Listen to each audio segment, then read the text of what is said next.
అంటే present young జనరేషన్కి love అంటే ఏదో సమ్ రీల్స్ ఆర్ ఒక అట్రాక్షన్ అలా ఉంటుంది. ఇదేమైనా మెసేజ్ ఇస్తుందంటారా మీరు యంగ్కి?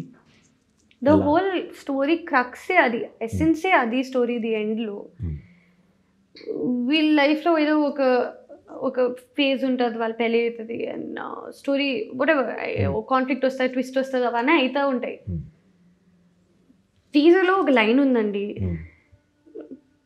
నాకు అట్లాంటి పెళ్ళి కావాలి రమ్య ఆనంద్ గారు చెప్తారు. సో ఆమె ఏం చెప్తారు, ఏమైనా ప్రాబ్లం వస్తే కూర్చొని చాయ్ తాగుతూ మాట్లాడి సాల్వ్ చేసి పండుకోవడం, అది ప్రేమ. సో అదే మా entire film is on that line అండి. That's the main line for the story. అది ఎలా అయితే అది లవ్. ఇంకేమేమి వస్తాయి, ఏమేమో ఇల్యూషన్స్ ఉంటాయి, బట్ అది ఏం ట్రూ లేదు. ఇది చేయొచ్చు అంటే you are in the right place. So that's the beauty of the film. ఫైనల్గా షూటింగ్ అయిపోయిన తర్వాతకి ఈ క్యారెక్టర్స్ ఎవరైతే మెయిన్ క్యారెక్టర్స్ ఉన్నారో, ఆనంది కావచ్చు, దర్శి కావచ్చు, సుమ కావచ్చు, వాళ్ళతోటి మీ అటాచ్మెంట్ ఎలా ఉంది ఆ రోజు సిచ్యువేషన్?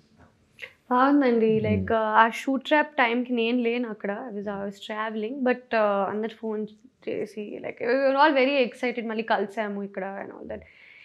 క్లోజ్ నిట్ సెట్ ఉంది.